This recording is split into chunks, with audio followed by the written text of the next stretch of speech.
You are listening to the Spiritual Warrior Coach with Barbara Savin, the podcast for discovering how powerful your wisdom, compassion, and courage is. Get ready to join Barbara and her guests as they explore and offer you advice on how to reclaim your power, your energy, and your authentic self. And now, here's the host of the show, Barbara Savin. Well, thank you for joining me today, and welcome to the Spiritual Warrior Coach podcast. I am your host, Barbara Savin, and I am here to help you reclaim your power, your energy, and your authentic self. I am a certified clinical and medical hypnotherapist, Reiki master and teacher, energy healing specialist, life coach, and best-selling author of Gentle Energy Touch, the Beginner's Guide to Hands-on Healing. I have been helping my clients for over 35 years, and the older I get, the more wisdom seems to come through. So isn't it time that you believe in yourself? Your mind is going to provide you with your greatest challenges in life because it's so very, very powerful. So let's use it for positive thinking, creating harmony, balance, peace, love, happiness, and anything else that your heart desires. Because one day the world will tap you on your shoulder and say, this is your time to shine. And speaking about shining, I am so excited to have you on, James. How are you today? I am great, Barbara. That was great. I loved it. I felt like, I should just sit and listen to her. Well, thank you. Well, that's really? I appreciate that. Yeah, sometimes I do really well. No, that was great. That was beautiful. You inspired me. Oh, well, thank you so much. And you inspire me. That's why you're one of my guests today. And I want to tell my listeners, tell my listeners a little bit about you. Well, Dr. James Mellon, he is the founding spiritual director of Global Truth Center in Los Angeles. And having founded the center in 2003 under the name the NoHo Arts Center for New Thought, his extensive background in the entertainment industry covers theater, film, television, recording, and dance. And his vision statement for his life is Enlightenment Through Entertainment. And Dr. Mellon is a sought-after speaker, teacher, and inspirational leader in the field of personal growth. And he is the author of the book, Mental Muscle, 16 Weeks of Spiritual Boot Camp, and lectures throughout the United States and Canada. And in his new book, The 5 Questions, has just been completed and will be published in this year, 2022. And you can find more information about him and his spiritual work at www.globaltruthcenter.org. And thank you so much and welcome. How are you today? I am good. I am very, very good. I loved when you said the universe is going to tap you on the shoulder and tell you, your greatness is ready. It's the universe is waiting for you to step into your greatness. I love that. Yeah, because they do, No, totally. Yeah. And we have a choice. We can say, all right, we're going to go for it, or we cannot do it.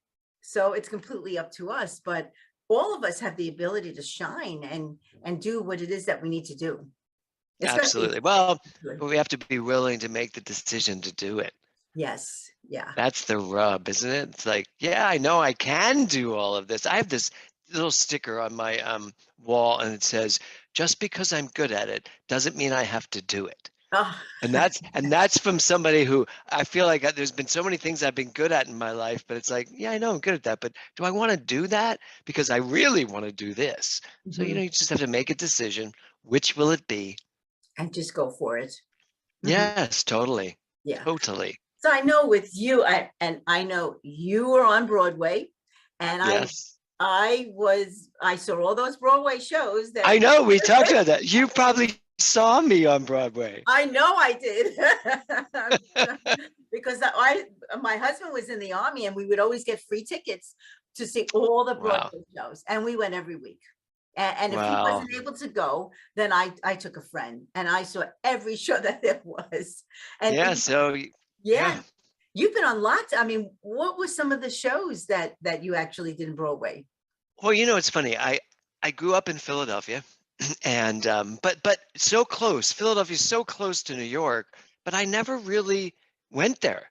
I didn't go Oh, see a Broadway show until I think I was 19 in college, and I was in college on an acting scholarship, and so we all took a field trip to New York to yeah. see the opening of a new show that didn't last very long. But I moved to New York right after I left college in my junior year and said, I'm done. I want to just go start my life. And actually, my mother died. And I said, what am I waiting for? So I went to New York. My first Broadway show was just like a year and a half later. I got my first Broadway show, which was a show called Very Good Eddie. It was a 1920s musical they were reviving. And I played this character, Rollo Munn was his name. And I would play a banjo at the top of Act Two, sing the opening song to Act Two, and do this huge dance. That was my first job on Broadway. And then I did Chorus Line Mm-hmm. for a while. And then although Chorus Line was after this, my first big break was doing West Side Story. Good story. Jerome Robbins cast me himself, and it was Jerome Robbins directing, and Stephen Sondheim and Leonard Bernstein. They were all together putting the show. It was their first revival since their original production. So that was good, and that's really what catapulted my career. And then I did 42nd Street, and I did this little musical called I'm Getting My Act Together and Taking It on the Road. I bet you saw that, because Oh, that was a woman's musical. It was about women's rights at the New oh, York Shakespeare Festival, mhm. and it ran for 2 years at the New York Shakespeare Festival. Oh, I saw everything there was to see. Because I mean, Yeah. we lived in Brooklyn, and so taking the train to Manhattan was not a big deal back then. No, not at all. And the funny thing is, I lived on the Upper West Side, and on my way to work every night to the Minskoff Theater, I would literally walk or ride my bike down Broadway, right past Lincoln Center, and I would constantly see pictures of these two men who I didn't know who they were, and I really wasn't really paying attention. But I remember seeing Raymond Charles Barker and Eric Butterworth, these Mhm. two giant pictures of these two men, and I'd be like, wonder what they do. And then I never really paid much attention until many years later. Well, I'm saying many now, it doesn't seem that long. But from like 1974, I don't think I really paid attention to around 1990. Wow. And that was when someone finally asked me to go to Lincoln Center to hear, well, at that time it wasn't Raymond Charles Barker, he had passed, a man named Stuart Grayson, who was teaching religious science. Oh, and that's how you. So, how did you? I mean, from a Broadway actor, how did you now get into this work that you're doing today? It's really funny. I didn't mean to. I was not planning on giving up my career to become a minister. Uh-huh. Um, and I went to somebody brought me to a lecture. And here's the funny story. They took me to a lecture at Alice Tully Hall I was supposed to go to, and I misheard them. And I went to Avery Fisher Hall, and I heard Eric Butterworth speak. So I never got to go hear the person I was supposed to hear, and I fell in love with Eric Butterworth and stayed with him for years until I moved out to LA. I had written this new musical. I was starring in it. The show was a huge hit. I came out to LA and did it, and then a friend of mine said, again, do you want to come hear my minister speak? And I've always been very spiritual. And I said, yeah, I got to find a church out here that I like. I went to hear him speak. I was hooked to see, and it was religious science, the church that I didn't go to that day at Oh, Lincoln that Center. day. Well, Isn't that funny? yeah. Sometimes, it's spiritual timing. And the universe, you get to hear when you're ready to hear. Hmm. And I might not have been ready. I was Catholic, and I went from Catholicism to unity. That's an easy step. Catholicism to religious science could be harder because it's way more intense in terms of its understanding of, well, quantum physics and such. And I might not have been ready for that then. When I got to LA, I was, and Well, that was it. so now how did this all begin for you? Besides that, then what steps did you take to get Well, in Broadway? And I stayed in theater. I mean, and here's the funny part. I still am in theater. I still produce. I have a brand new musical we're just about to go into rehearsals on a workshop for. So I went and took classes with this teacher, went to Sunday services, and my husband and I both loved it. We loved the church. But we'd go off to do shows, and I'd go back to New York and do a show. And then Kevin got Lion King on Broadway, oh, playing Scar. So it was like, oh, I guess you're going to be in New York for a while. But I stayed out here because I was studying. And so we just went back and forth between New York and LA. And I kept studying, and I went through year 1, year 2, 2 years of year 3, then ministerial. And Dr. Walker, who was my mentor, said, I think you should become a minister. And I was like, what are you, crazy? No, I'm an actor. I'm a writer. I'm a director.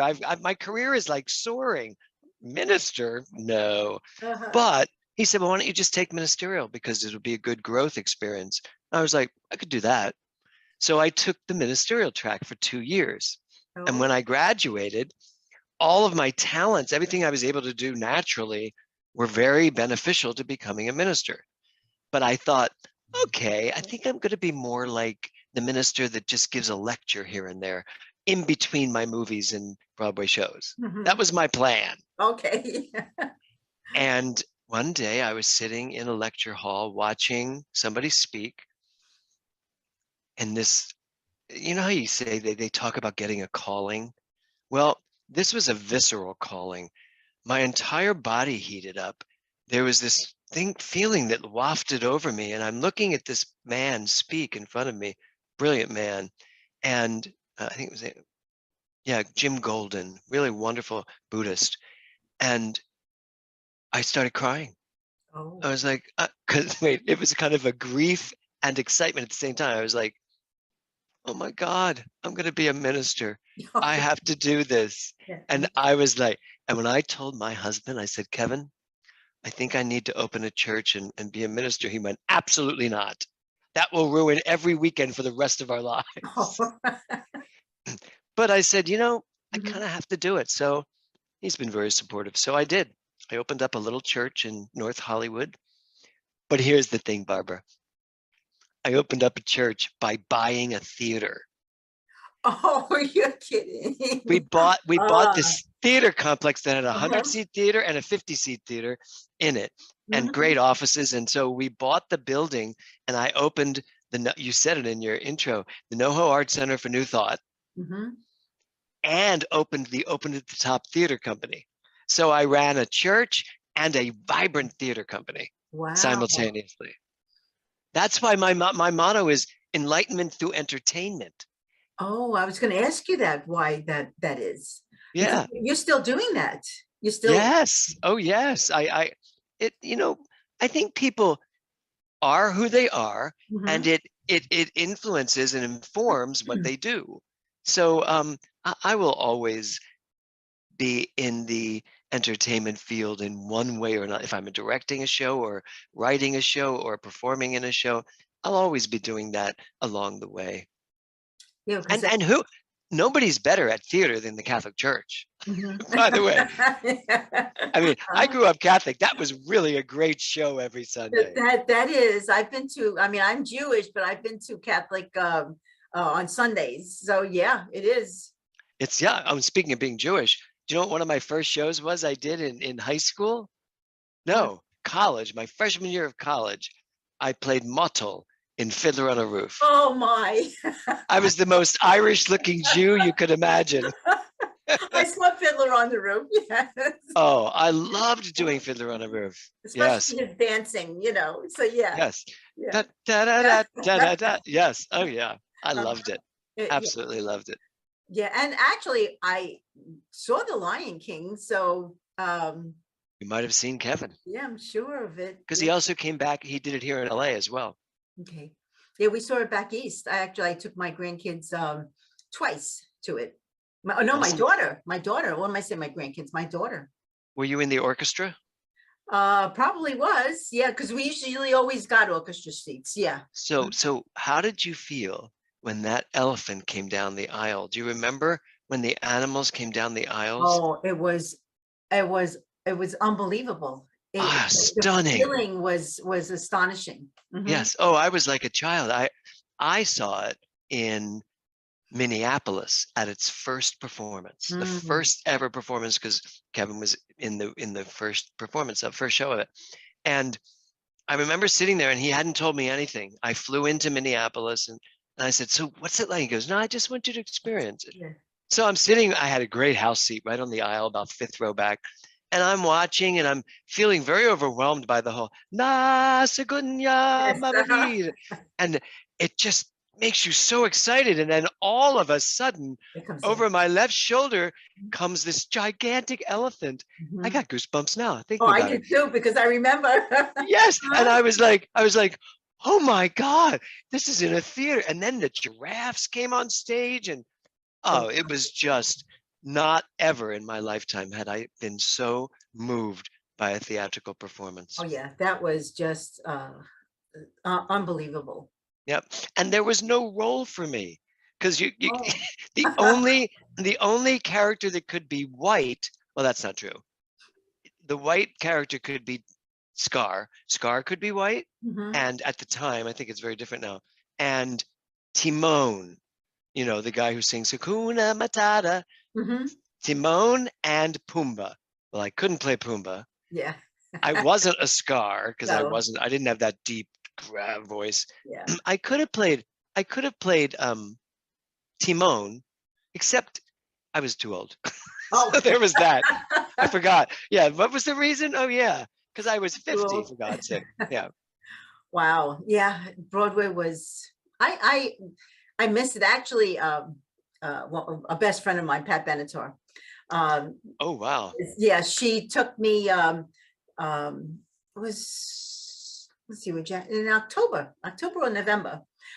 They're doing the Pat Benatar. Oh my God, I can't even remember what it is. It's going on Oh Broadway. yes, yes, yes, yes. I know about this. Right. And so she invited myself and some of my friends to see the The rehearsal. workshop, Yes. rehearsal. Yeah. And oh, I mean, I know her songs by heart. We've known each other for over 15 years. And when I'm sitting there and now the songs are composed differently now. Of And course. Yeah. it was unbelievable. And I said to her, wow, so she wrote it. They did everything, her and Spider. And Oh, that's amazing. this will be unbelievable when it finally gets to Broadway. And so I think it's supposed to come like March or April of this year. Well, and Broadway needs new musicals right now because it needs to come back to life. You Mhm. know what? We all need to come back to life, to be honest. Yes, we You know, do. I just last week, yeah, what am I saying last week? Yesterday, I was standing in front of the congregation and I was like, and I was in Palm Desert. I was like, you know what? We need to be responsible. We need to take care of ourselves, but we also need to live our Yes, lives. that's what I I said, so believe. I'm done letting a virus tell me how to live my life. So I wear a mask when I go out. Mhm, I have both vaccines and a booster, and those that don't because they can't or choose not to, then mhm. they just have to take care of themselves. But we all just need to go live our lives. Right. That's why I tell everyone, don't allow fear to hold you back, because when this moment in time leaves you, guess what? You're not getting it back. And Yes. so it's so important to live in the moment, to go out and do what we need to do. And I mean, there's so many illnesses everywhere, Yep. from the flu to everything else. So why are we living in all this fear? But I feel it has a lot to do Yep. with the television and everything else, and Oh just yeah. us fearful and divided. No, So I agree. And I grew up in the 1970s and 80s in New York City. And in 1983, I had been cast to star in 42nd Street. And I went to Boston, where it had just opened. This huge production had just opened, and they were replacing the leading man. And I got it.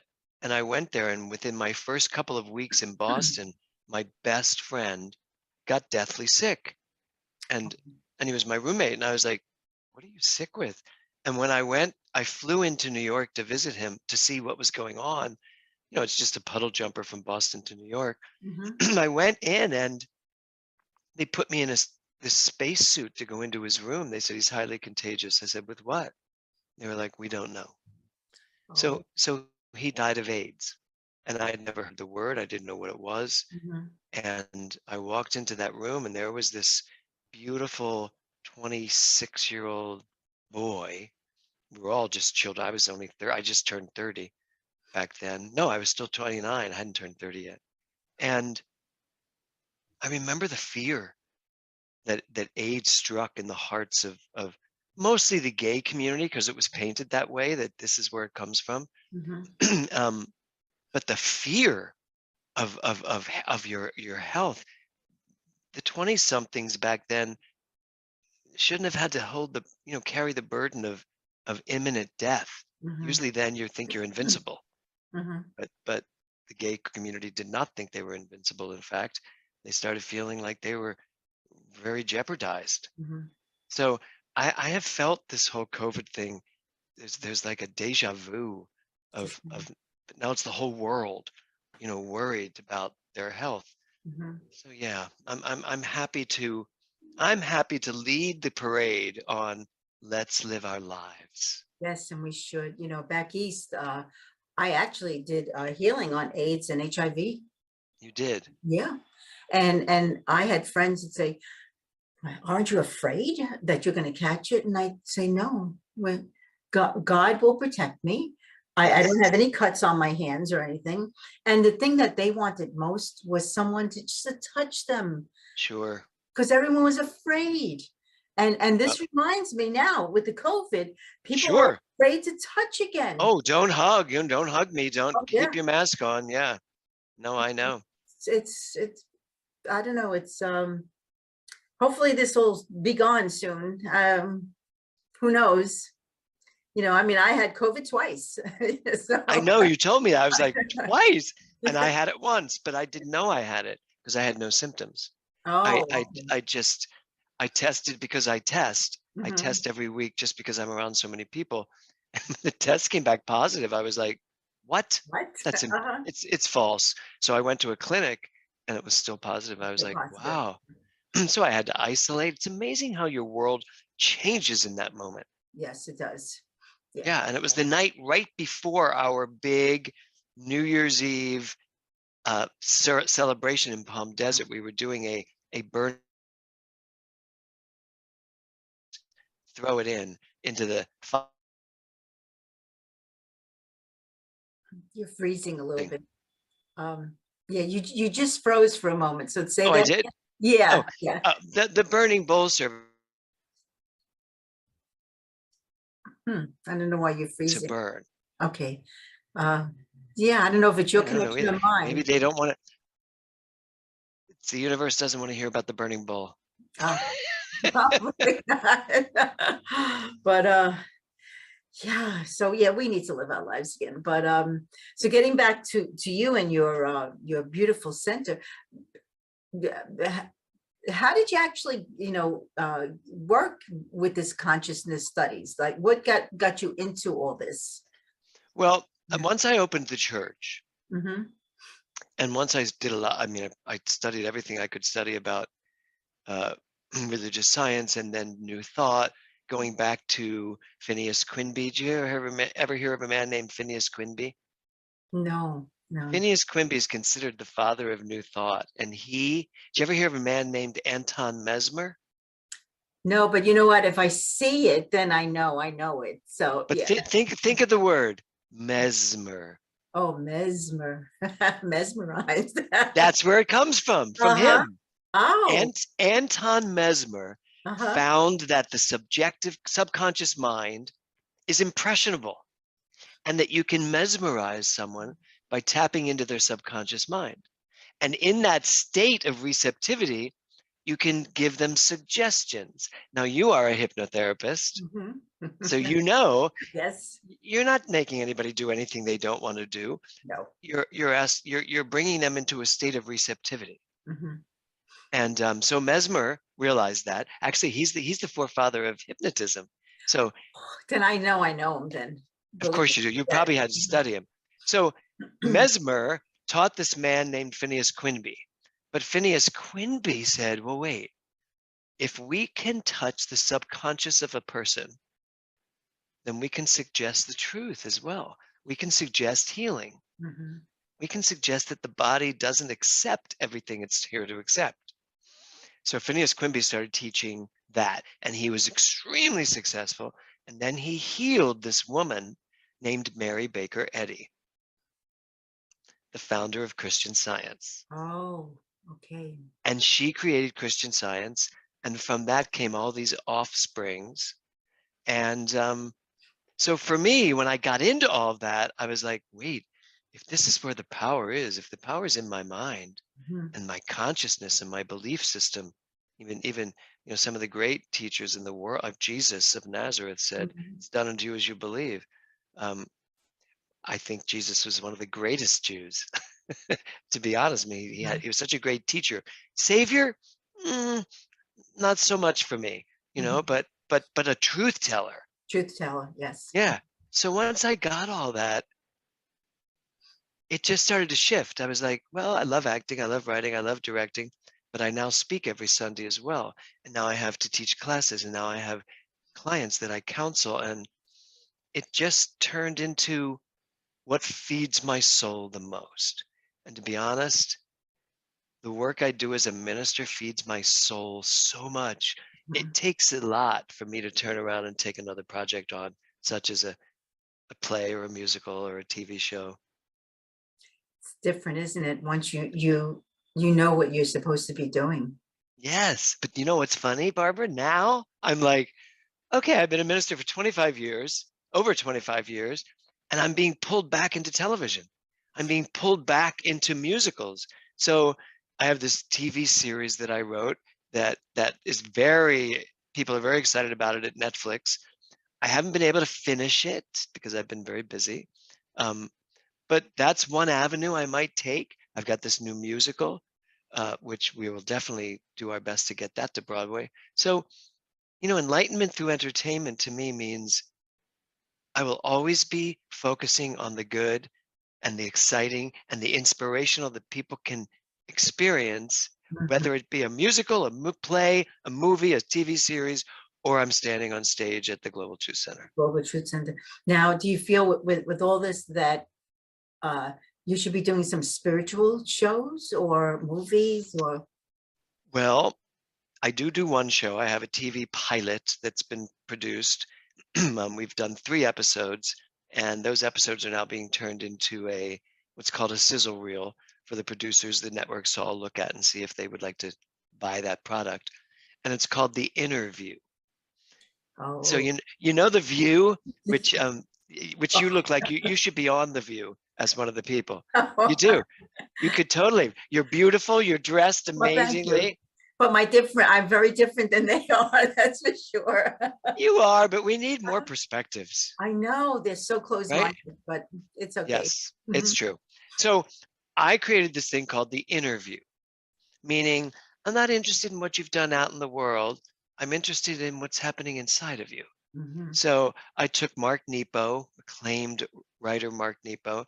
I took Holland Taylor, Emmy Award-winning actress from 2.5 Men and all the other shows she was nominated for, and then Ricky Byers, who used to be married to Michael Beckwith.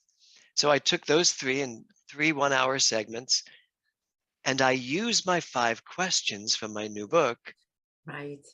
to get to know what they believe. I mean, for instance, the first question in my book is this. I'm going to ask you and just Oh. say, what's your answer to this? So if you were to ask yourself, why am I here?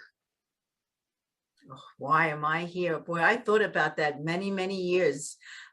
But in my heart, I was here to finally fulfill something that made me afraid in other lifetimes, and that is to be a healer and to help others. Oh, I love that. And I finally realized that in my, I would say just about my 40s, when I Mm, said, what am I doing? My grandma was a healer.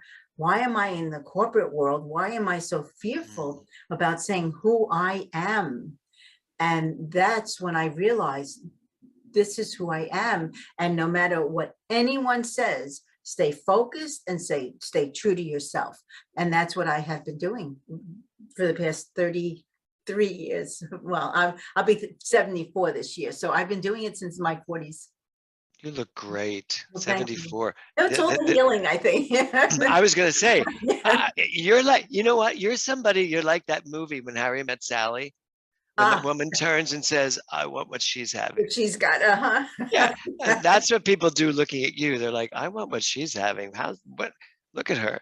Yeah, Um, well, people tell me that. How do you stay this way? I said, well, there's no facelift or anything. I take care of my oh, eat healthy. yeah. I was at a party Mhm. on Saturday, a 60th birthday party, and I am 67.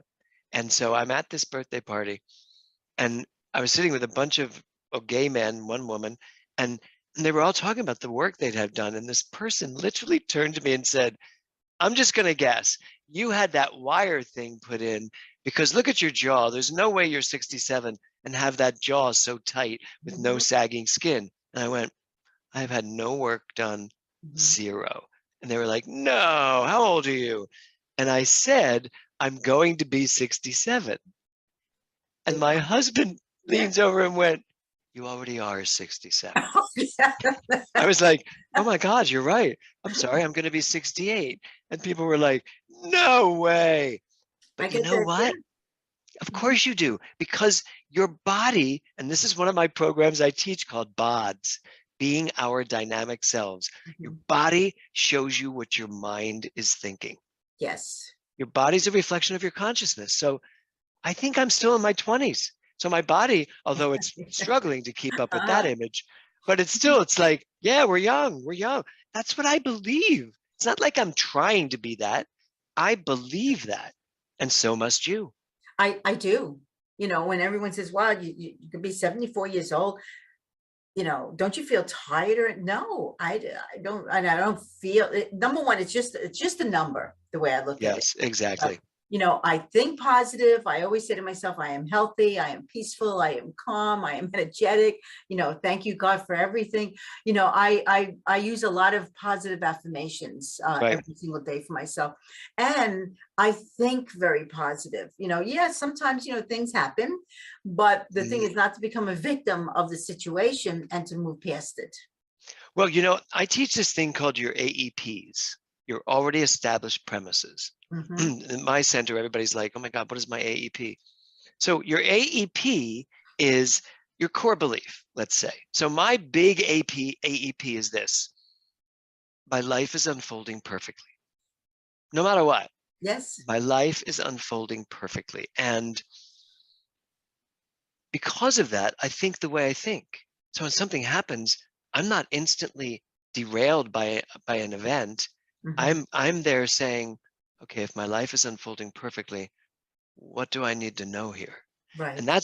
that's where the 5 questions came from. The first question, why am I here? You just answered beautifully in such a profoundly expansive way. But it can be used the other way too. Wherever you like right now, you're sitting in your den, your study, your office, Mhm. talking to me. And so that still asks, why am I here? Why am I here on Barbara's show today at this time? Like, what's the answer to that? Why am I here? Because I Mhm. could be in so many different places. You could be in so many different places. Mhm. Um, why am I here? And I don't look for answers. I let answers find me. And so as I just asked that question, just to be honest, what came up inside of me was because this woman, you were drawn to this woman because she has something to teach you. Oh. So that's what I got when I just asked that question. Why am I here in this room with you right now? And it's funny because I get your newsletters. I had no idea who you were, to be quite honest. And at the center, I haven't been there for quite a while, and all of a sudden I heard, interview him. Well, who is he? But I know. and there was this connection. And then when you mentioned that you took over the Westlake, the Westlake in Thousand Oaks, I said, I used to always go there. And then for some reason, the past few years just had stopped going. But Right. my message to me was, I need to get back to going there. I'm so excited for you to come some Sunday. I'll be excited to see you in the flesh. I mean, to actually be able to give you a hug. Yes, and If you're hugging, I'm hugging. Yes, I hug. Good. I hug. I'm not afraid of Good. a hug. My And clients, I hug everybody. I do too. I'm like, and here's why, because I hug them. I'm like, you know what? I'm in charge of my consciousness, and I'm very healthy, so I'm not giving you anything. So I'm always clear. But the first question of the 5 questions, the why am I here? And I know I've told you this story, but I believe the worst thing that could ever happen to me in my entire life was to have anything happen to my children. And of course, my daughter was in a very terrible car accident and passed at 19, and this is 3 years ago. And when I was the first one on the scene and showed up, and I was just talking about this recently. I kind of knew when I showed up that she was gone, even though they were keeping. I mean, she was still breathing, but I knew she was gone, and they pretty much told me that. But it was just me. We're 4 parents, 2 moms, 2 dads. I was the only one that got there and was there for like an hour with her, but she was not there. And that question popped into my head. It's like, why am I here? Why are we here, Nora, right now? Why? And I got an email, not an email, Facebook. Someone posted on Facebook that week, the week that happened on a Sunday, and she didn't pass until Thursday. And so right after she passed, somebody wrote on Facebook, they said, I'm sure you're going to have to reevaluate your AEP, because surely you can't believe that your life is unfolding perfectly now. Oh, yes. And they didn't mean it badly. It wasn't mean, but it was a real, see, life doesn't always unfold perfectly. And I had to really check my heart and my soul and go, Tough one. How do I really believe? And you know what? I went, nope, I still believe my life is unfolding perfectly.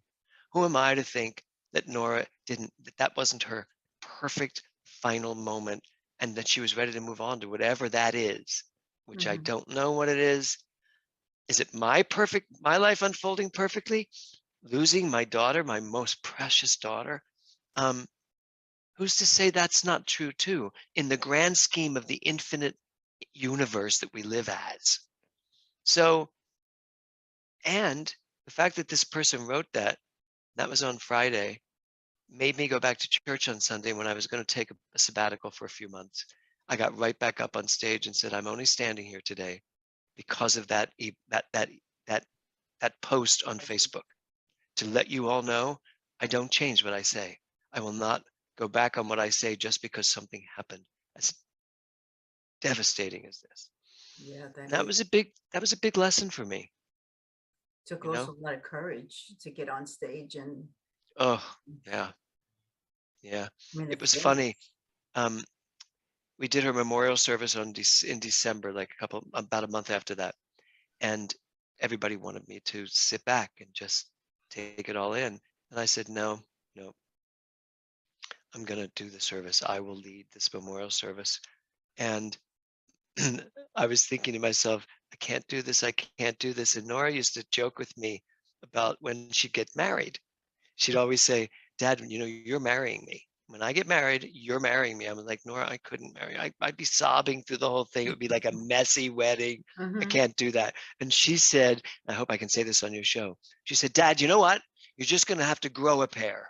Yeah, exactly. And I was like, what? Yeah. And so when I was making the decision to do her service, I could literally hear her saying, oh, I don't care if you cry through the whole memorial service, grow a pair and do it. I don't want anyone else doing this. So I did it. And I told the story during her memorial about hearing her say, grow a pair. And a week later, this couple from the center showed up at my house, which I found weird because people don't just show up at your house. Mhm. And they rang the bell. I was like, hi.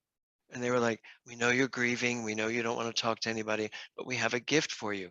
I said, okay. And they said, just come out front for a second. And they had brought me this giant pear tree. And they said to me, now you can grow a pear. Pear. That's And fun. it's now planted in the front of my house. And Probably I see blossoming like crazy. we've had some pears, yes. But I now see her every time I walk by that pear, and that's what I remember. Oh, that's a beautiful story, but it's a sad story. It So is very it's sad. And you have another child. You had She was a twin, oh Will and Nora, and they were best friends. And he's doing great. He's graduating from Texas State University in May, okay. on the dean's list. He is an amazing screenwriter. He's winning all these awards for his screenplays. Wow, good for him. And I know, I'm so excited. I'm like, write me a part in one of these movies. Oh yeah, right. I'm not done with that yet. Yeah. And he's a wonderful actor, and he's a great singer. I mean, he's really, but more importantly, he is a beautiful soul. Beautiful And soul. he grew up in this teaching, and he gets this teaching. He gets that his mind is really important to stay focused, to know what he wants to create, in his life. So he's great. He's trying to get me to do all these. Have you done one yet? Have you done any of those TikToks? No, not yet. But my grandkids keep on saying, "Grandma, why aren't you on TikTok?" Yes, you need to be, Grandma. You need to be on TikTok. I have 8 grandchildren. So use them, hire them. Really? No, I should. I have finally hired my son. I said, well, the church will pay you $25 for every TikTok you do. And he's like, really? How many can I do? I said, don't do more than 4 a week. Yeah. I'm not paying you $1,000 a month to do TikToks. Uh-huh. But now he goes to my talk. I haven't seen them yet. He hasn't posted them yet. He goes to my talk, snippets off a little piece, and creates a TikTok around the talk. He writes in what he feels about what I've said. I mean, it's for his generation. So Ooh. I love it. I mean, it's great. I should do that. Yes. Talk to your grandchildren. Mm-hmm. Well, I mean, 2 live in Florida. They're 4 and 6, but the ones here, well, one's a Marine. He's 23 years old, so he's out of that's not going to happen. Yeah. But all the other ones are from 16 to 22. There you go. Mhm. Yeah. Pick the one that needs the most money. No, don't do that. Well, yeah, I know which one does. So Yeah, no, pick the most talented one, the one that's doing this sort of thing. Yeah. Actually, I think they all are, but yeah, one in particular does it better. So yeah, I Pick that one. I just ask her and say, every time, because I go every week. It's like grandma week. Even though they all drive, I still go until that's great. And all of a sudden it somewhat ends. But they tell me they'll never end, and they'll come here. But yeah, we should do a TikTok, because she videos me every time we're in the car and shows her friends, I'm with my grandma and blah blah blah and blah blah blah. So I don't know, she may be TikToking me for all I know. Oh, she could do a great TikTok when you're in the car. Tell her to ask you a question from the back seat if she's in the driver's seat, and you can just be driving and answer a question, and she'll do that as a TikTok, little 10-second. Well, this is what I think about that. And then it just goes out, and people just love hearing from people like you. She did ask me a question last week that I did answer. Did she do it? Did you answer it on film? Yeah. Okay, you got to call her and say, turn that into a TikTok and send it to me, and then put it on all your social media. And you need to get a TikTok account. Okay, so now I will. Now that you said I figure who wants to listen to an old fogey, but What did you say in the beginning? Because it was so perfect. You said, I have discovered that the older I get, the more wisdom shows. The more wisdom shows. Yeah, sure does. Let me tell you. Yeah. Remember when we used to revere the elders? Mm-hmm. Yeah. I think that's coming back. Yeah. We have a lot of knowledge. Yeah. Let's bring it back. You and me. Yeah. Let's just bring it back. It's a plan. Yes. That's good. Not only that, Revere your elders, and look how good they can look at this age. That's right. You bet. And it's all Yep. about taking care of yourself. But it's more of this is anything Yes. else. The And that's positivity. the whole thing. You asked me how do I incorporate this into it? How did I turn into this out of being an actor? But Mhm. to me, it's all God. And when I say God, God can be one of the most divisive words in the English language or any language, because everybody has their own idea of what God is. Mhm. And Catholics have their version, the Hindus have their version, the Jewish faith has their version. So many different ideas of God. It seems ridiculous, really, that we would not realize, you're all talking about the same thing, right? It's the Mhm. same thing, no matter what it is. Even scientists, neuroscientists, that are talking about the quantum field being the energized field of creativity, which is God. It's all God. If It's all it's God. all God, yeah, it's all God. So to me, I'm just as much spiritual when I'm bowling as I am when I'm giving a lecture. Mhm. And I actually think, but don't you feel that everything you do, you find spiritual now at certain points in Oh, your life? my thing is to know it, trust it, and truly believe it, because Yes, totally. it's there. And no matter what you do, there's a reason for everything. We may not know what the reason is, but Yep. it's there. It's there. And sometimes we need to be more aware, more mindful. And if some of my clients are having a bad day, I tell them, just go outside. Look at all the beauty that is around us. Take time to just stay still and just breathe. Hmm. Just be mindful of actually just your breathing, Yes. and yeah, God is us. But Yes. God is us. There's no I doubt. quoted Alan Watts yesterday, and he said it is time for us. Jesus knew that he was God. Mhm. So when are we going to wake up and realize it? He said, I get it in our culture, this world today, we will be made fun of for it, or it'll be blasphemy to some that we're saying I am God. He said, but go to India, wake up from a sound sleep, turn to one of your friends or neighbors and say, I just had a dream. I woke up and realized that I was God. And they'll look at you and say, finally, you're remembering. It's fine. Yes. And Just move on. Mhm. I'd love the world to get there, to really get it, that that's what we all are, that we're one people living on one planet. All I always say all is one. We are all one, no matter who Yes. we are, what we are one, one. Hmm. And And that doesn't mean we all have to turn into Stepford wives. no, no.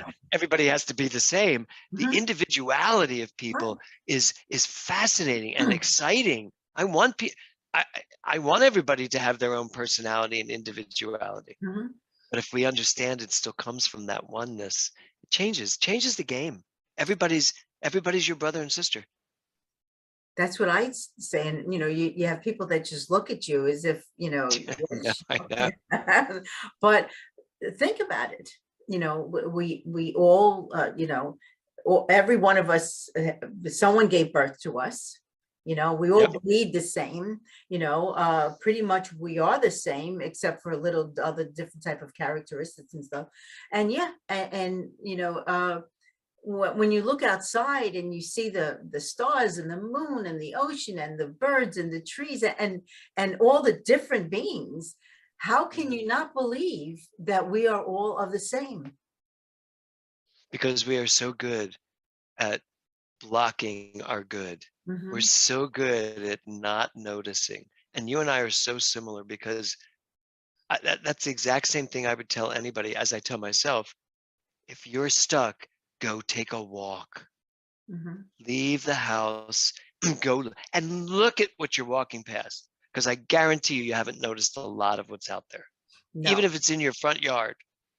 And you probably never notice a hummingbird maybe coming over to the flowers, or a No. bee or a bird. I feed the birds in the backyard, and I always put bird seed and water. But it's not just the birds that come; the squirrel comes too, and it Oh, amazes me. sure. And I just look at the squirrels when they pick up the corn and they sit there chewing on it, and it. I just take that moment to appreciate that. Look, they're part of us. This is all part of life. Yep. Yep. That's so funny. You said I feed the birds. All I could think of was Mary Poppins. Feed the birds, tuppence for birds. Yeah. Yeah. I mean, I love all animals, but I am so drawn to birds that, Yeah. and even when we lived back east in Brooklyn and in Staten Island, I always had bird feeders, even though, and more so back then because it was so cold. And I knew the birds need to, the Yeah. animals need to eat. And I'm always Yeah. praying for rain here in California so that even though, the coyotes and the snakes and everybody else, I don't look at them. Yeah, of course they could do harm, to others, but I look Yeah. at them, they do need to live and eat Yeah. and have water. Yeah. Yes. There was a coyote killing in the neighborhood recently. A little cat was Mm. eaten by a coyote, and it was sad. But Oh, yeah. I turned to Kevin and I said, every time we come upon one of these, all I hear in my head is Elton John singing Circle of Life. It's the circle of life. Mhm. And because that is what's happening. It just It's like, goes on. I have a funny story about Nora. I was in the kitchen when she was like 6. I was in the kitchen cooking, and she's like, "Daddy, Daddy, come outside." I'm like, "Nora, I'm in the middle of cooking." "No, Daddy, you can't believe it." And so I went outside. I was like, "What? She's standing over by the pool, and there was this little vine that had grown up the side of the gate, and there was this gorgeous little yellow flower. And she went, "Look at this." And I looked at it and I was like, "Wow, that's beautiful." In my beautiful. head, I'm going, she's making a big thing out of it. And then turned to me, she looked at me, she went, "Dad, it wasn't here yesterday." Oh, Oh my God, my whole world I was like, how many times do I miss something that wasn't here yesterday is here today and will probably be gone tomorrow, but I wasn't looking. no, we don't. But it was such a great lesson. It's Yeah. like, Dad, this wasn't here yesterday. I'm like, oh, okay. It's just amazing what children can teach us and show us. And so I agree with you. Go outside, walk in your neighborhood, walk by the trees and the flowers, and your mind cannot stay set in what you were thinking. No, when I see an animal that may have passed, I always ask God to send it, up to him with love and light and healing because it needs to heal and go to the light if it didn't. Yeah. So yeah, no matter what it is, it could be a little insect. I still send it to the light Yep. Absolutely. because again, we're all part of the same. Hmm. We are all part of the same. And And we're all going to the same place because we're mhm, all at the same place mhm. because we're all part of this one thing. And I don't know what's going to happen when I die. Um, there's so many stories of what's going to happen, and people have so many different experiences of it, all the near-death experiences. But in my mind, I'm still like, I don't have absolute certain proof of what's going to happen. I just know it's going to continue. Yeah, I think this is all like a big rehearsal. You could say. Yeah. Well, for God's sake, let's get to the performance. Yes, I know. Well, I don't know if I want to go to the performance right now, Oh, but that's when the performance is. Okay. Okay. yeah, this is all a rehearsal. I've always enjoyed the rehearsal better than the performances, because as an actor, you Uh-huh. rehearse. If you're doing a big show, you rehearse for like 6 weeks, and it's so much fun and exciting, and it tests every aspect of your being. And then you open, and then you got to do the same show every day, every week, for 8 shows a week. Mhm. Yeah, I know we're running into our ending here, but I had a moment in 42nd Street. Now you've seen it, right? Oh, You've yes, seen I have. 42nd. So I played Billy Lawler, and they would bring out this gigantic dime roll out, and I'd be running in front of it, and they'd drop it to a big thud. I would jump on top of the dime, and then with like 20 chorus girls around me, all looking up at me, I would do this elaborate tap dance. Well, after about 6 months of doing it, it was like, yeah, it was still exciting, but I've been doing this for 6 months. So I'm going running out, and the dime plops, and I jump up, and the next thing I know, it's the end of the number.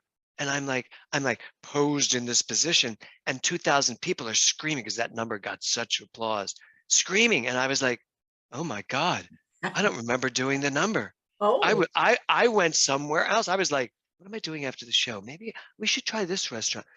But I'm still doing the number. And I was like, oh, and my contract was coming up for negotiation. I was like, I don't think I should do a second year of this. This is just a little too much. But I teach that in my class all the time about how we can lose track of the life we're living by either losing ourselves in the past or constantly catapulting ourselves into a future that hasn't happened yet. Yeah, exactly. And that's why it's so important to live in the now, because yesterday we can't change. Hopefully we've learned from it. Tomorrow, who knows what's going to be. Right. But you have now. You have this moment in time. When we click off here, who knows what our day is going to, we have plans, but who knows what's really going to happen. And that's exciting. Yeah, it is. Every moment, every day. It is what it is. And, I'm just grateful for everything. I want to ask you, your boot. I know you have a boot camp. I do. Right. Can you it's called Mental Muscle. And it's about, I was driving to church one Sunday morning and I was stopped at a red light and there were these people in a park and the trainer was like, get on the ground, give me 20 push-ups. And he's like screaming at them. And I was like, in my head, I was thinking, I wish I had a trainer in my head saying, don't procrastinate, stop thinking those negative thoughts. This is not what's really the truth of you. And between that corner and getting to church, in my head, I created Mental Muscle. And I walked onto the stage and during announcements, I said, okay, here's what I'm going to do. I want 10 people to give me 16 weeks, 4 months, and I'm going to put you through a spiritual boot camp. And of course, I had tons, but I took the first 10, and then I was doing spiritual boot camp I would do it for 16 weeks, take about 2 months off, do another one. I have this point done like almost 38 boot camps. Wow. 38, 6. And then I started doing them. I did them live, but then I started doing them online to accommodate more people. So most of my boot camps now are like 100 people. And it takes 4 months. And there's a different directive each week. Like there's procrastination week, there's no complaining week, there is listening week, there is being present week. So it's like 16 weeks of very vigorous, and there's lots of work to do. My motto is do the work, live the results.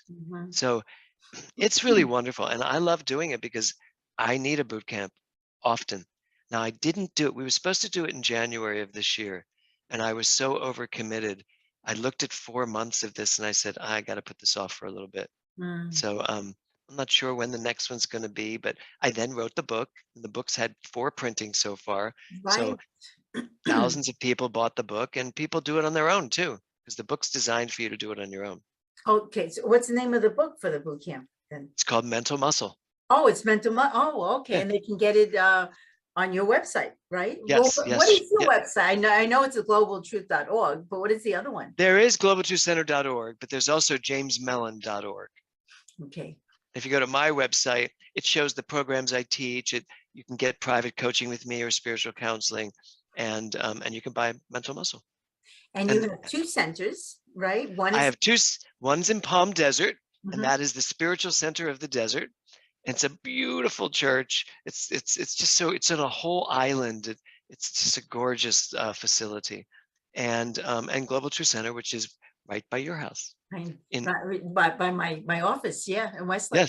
Yes, in Westlake Village. So and so I love it. I go 1 week. I'm in Los Angeles. I just got back from Palm Desert late last night, and now I'm here for 2 weeks, and then I go back to Palm Desert for a week. So it's a week here, a week there. I will be there this Sunday, right? I'm so excited you're going to come on Sunday. I have to give you a hug.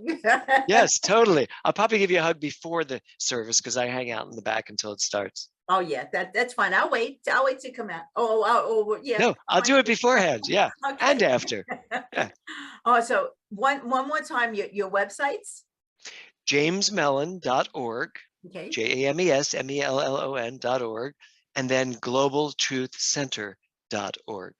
Oh, I cannot thank you enough. It's amazing how the universe just did like that and said, I know. You need to know him, and vice versa. I always listen. It's that voiceless voice that always says something to me. And Thank it's you. all about That, listening. and thank you for having me. Thank you for Oh, thank you. this hour has flown by. We could probably sit here for another hour or Yes, two. we can. Yeah, so thank you. I really appreciate getting to talk to you. Oh, it's my pleasure. And I want to thank my listeners, for listening. And a big, big thank you to my very special guest, James. And I hope that you heard what you needed to hear. So again, thank you so much, James, for being on here today. My pleasure. And visit me at motivateyourlife.net. And please subscribe to this YouTube channel, The Spiritual Warrior Coach, because you will hear amazing people such as James on this. I'm on YouTube, Spotify, Apple, iHeartRadio, and a whole bunch of other places. So again, which is great, and worldwide now. So that's good too. So again, thank you for listening, and have a beautiful day, a beautiful week filled with love and with light. Love, Barbara.